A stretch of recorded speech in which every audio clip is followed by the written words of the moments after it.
আমার লেখা কবিতা নীলকণ্ঠ।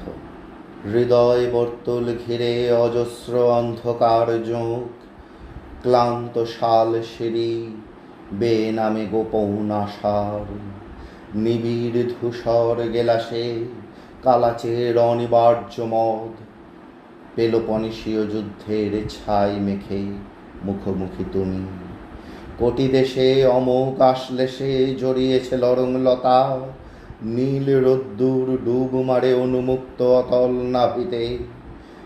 শ্রান্ত মলিন আঁচল ঘিরে ঝিঝি পোকার শীতকার, ধ্রুবতারার অন্তিম উজ্জ্বলতা নিয়ে চেয়েছিলে তুমি।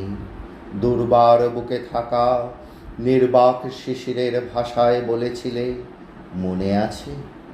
লীন হয়েছি আমি অনামিকার আদিম সত্তায়।